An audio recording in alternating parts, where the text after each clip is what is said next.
नमस्कार स्टूडेंट्स, मैं सतपाल सिंह स्वागत करता हूं आप सभी का आपके अपने YouTube channel तर्कशील Punjab education Khubban पर।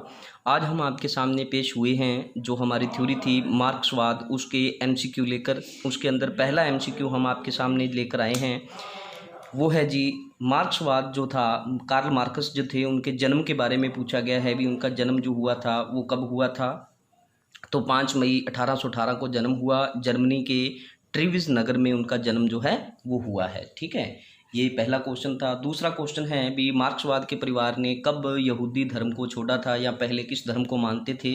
तो 1824 में क्या है, मार्क्सवाद जो था, कार्ल मार्क्स थे, उनका पूरा परिवार जो था वो यहूदी धर्म को मानता था। उन्होंने 1824 में इस धर्म को त्याग दिया और त्यागने के बाद क्या है, उन्होंने कौन सा धर्म कबूल किया था, तो ईसाई धर्म जो है वो कबूल किया था। ठीक है, फिर उसके बाद तीसरा जो हमारा फैक्ट है वो है कार्ल मार्क्स को ही वैज्ञानिक समाजवाद का पितामह बोला जाता है। वैज्ञानिक समाजवाद मतलब साइंटिफिक सोशलिज्म। साइंटिफिक सोशलिज्म का जो फादर बोला गया है वो कार्ल मार्क्स को बोला गया है। कार्ल मार्क्स ने जो उनका एक सिद्धांत है, द्वंद्वात्मक सिद्धांत, या जिसको डायलैक्टिक थ्योरी बोलते हैं या डायलैक्टिक सिद्धांत बोलते हैं, वो कहाँ से लिया है, तो वो उन्होंने लिया था हीगल से। ऐसे ही भौतिकवाद का जो सिद्धांत है कार्ल मार्क्स का, ये उन्होंने कहाँ से लिया था, तो ये लिया था फ्यूरबाख से। फ्यूरबाख से लिया गया है। ऐसे ही अगला फैक्ट जो हमारे सामने है वो है अतिरिक्त मूल्य का जो सिद्धांत है कार्ल मार्क्स का, वो उन्होंने कहाँ से लिया था, किन से लिया है, तो वो लिया है डेविड रिकार्डो से। ठीक है, संपत्ति का सिद्धांत जो कार्ल मार्क्स ने लिया है वो कहाँ से लिया है, तो वो लिया है प्रूदो से। प्रूदो जो एक ऐसे इतिहासकार हैं, ये एक ऐसे फिलोसफर हैं जिन्होंने क्या है अपनी एक पुस्तक लिखी थी, फिलोसफी ऑफ पॉवर्टी। इसी पुस्तक से क्या है जो कार्ल मार्क्स हैं उन्होंने अपना क्या है, ये जो सिद्धांत था संपत्ति का, ये वहाँ से ग्रहण किया और उन्होंने इसी बुक के ऊपर अपनी एक बुक लिखी है जिसको बोलते हैं poverty of philosophy. Poverty of philosophy book जो है वो कार्ल मार्क्स ने लिखी थी। ठीक है, तो ये सारा कॉन्सेप्ट आप समझ गए होने। और आगे जो हमारा फैक्ट हम लेके आए हैं उसमें पूछा गया है, जो क्वेश्चन है हमारे सामने वो है मूल्य का श्रम सिद्धांत। मूल्य का श्रम सिद्धांत जो है ये कहाँ से लिया है कार्ल मार्क्स ने, तो ये लिया है हमारा डेविड रिकार्डो से। मूल्य का श्रम सिद्धांत मतलब जितना काम करोगे उतना आपको मूल्य उसका मिलेगा, मतलब जितना ज़्यादा काम उतना ज़्यादा आपको पैसा जो है वो मिलेगा। ठीक है, क्रांति संबंधी जो विचार हैं वो कार्ल मार्क्स ने कहाँ से लिए हैं, तो वो लिए हैं फ्रांस की क्रांति से। और फ्रांस की क्रांति जो थी वो कहाँ से कब चली थी, तो वो 1789 में चली थी। आपको इतिहास के आप स्टूडेंट हैं, आपको पता होना, टीपू सुल्तान वगैरह, जैकोबिन क्लब वगैरह, ये यहीं से ही सारा कुछ तय हुआ था। ठीक है, वर्ग संघर्ष का जो सिद्धांत है वो कार्ल मार्क्स ने कहाँ से लिया था, तो वो लिया गया है ऑगस्टीन थियरे से लिया है, ऑगस्टन थियरे। ठीक है, ऑगस्टन थियरे से ये लिया है।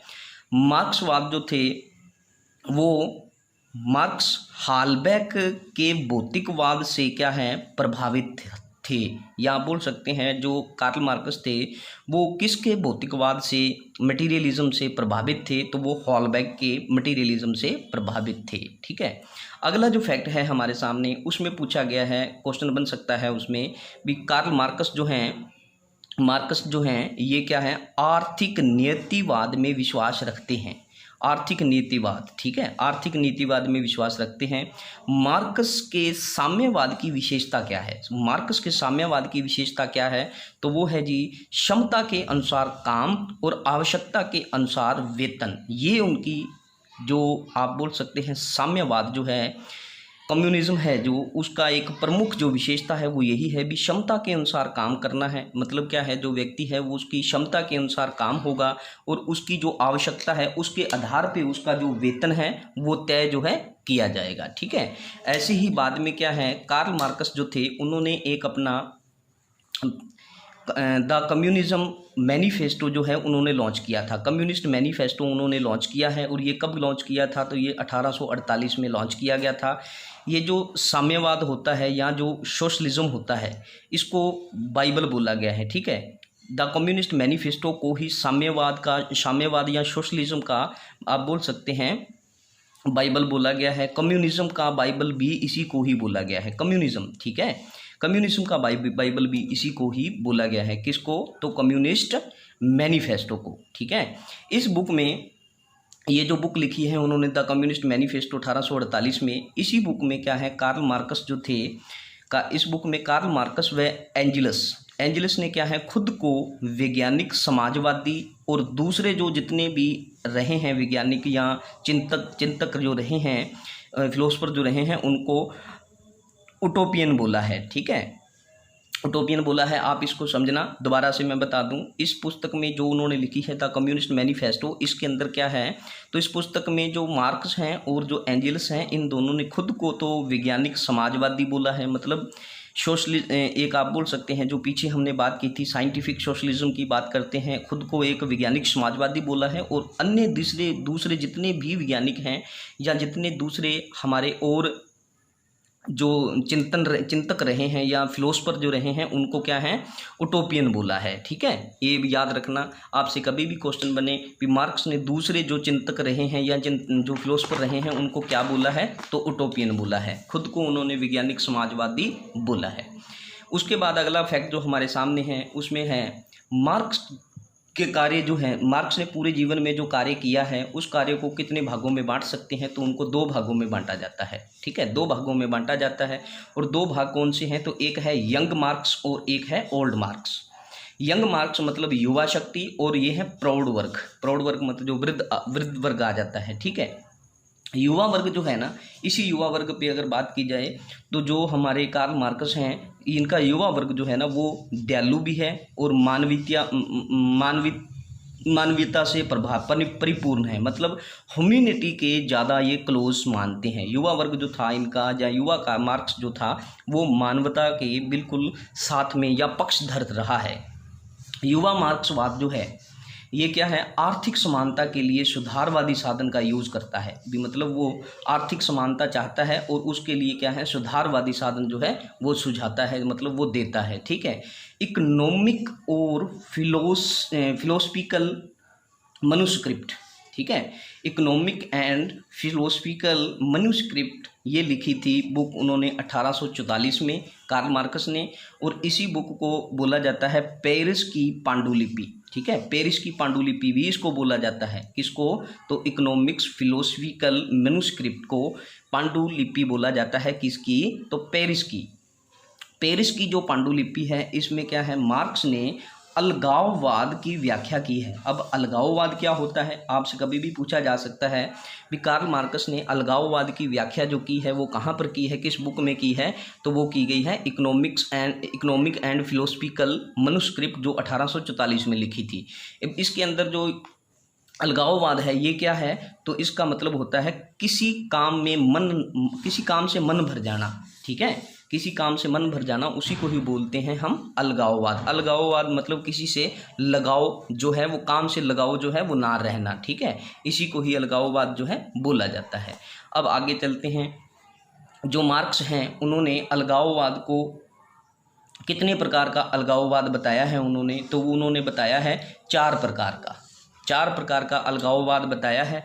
जैसे कौन कौन से हैं, तो एक है प्रोडक्ट अलगाववाद, एक है नेचर अलगाववाद, एक है सोसाइटी अलगाववाद और एक है सेल्फ अलगाववाद।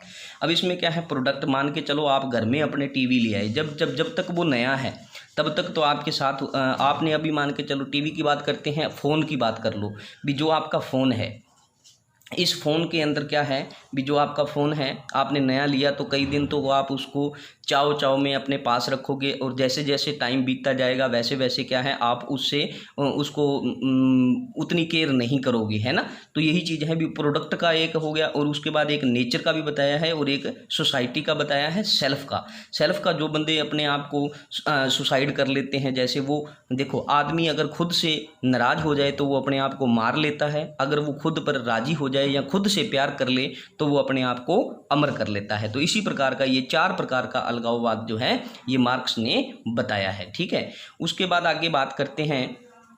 तो जो हमारा कार्ल मार्कस है, कार्ल मार्कस क्या है, मार्क्स जो हैं वो वास्तविक रूप से समाजवाद के पिता हैं। मार्क्स जो हैं वो वास्तविक रूप से समाजवाद के पिता हैं। ये किसने बोला है, तो ये बोला गया है एक फिलोसफर थे जिनका नाम था E.M. जॉन्ट, ठीक है, E.M. जॉन्ट ने ये बोला है। और इन्होंने एक मार्क्स ने एक जो पुस्तक लिखी है ऑन द जीविश क्वेश्चन, ये यहूदी धर्म के ऊपर लिखी गई है। इनके द्वारा एक पुस्तक 1843 में लिखी गई है, ठीक है।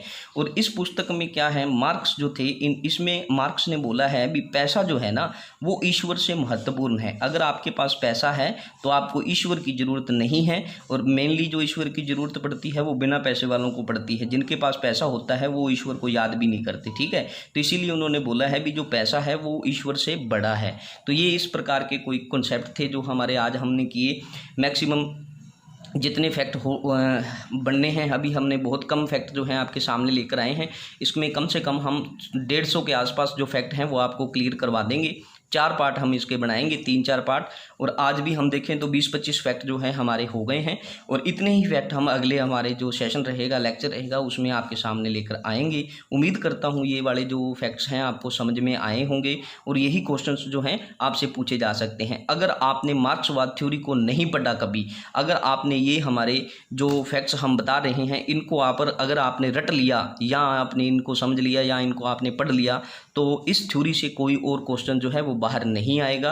3-4 पार्ट इसके बनाएंगे। 3-4 पार्ट में हम कम से कम आपको 150+ क्वेश्चन जो हैं वो इसके तैयार करके देंगे। तब तक के लिए जी धन्यवाद। मिलते हैं हम आपको नेक्स्ट लेक्चर में। और प्लीज़ इस चैनल को लाइक, सब्सक्राइब और शेयर ज़रूर करना, ताकि आपका और दूसरे बच्चों तक भी हमारी जो पहुंच है वो पॉसिबल हो सके। धन्यवाद सभी बच्चों को, प्यार भरी नमस्कार मेरी तरफ से जी।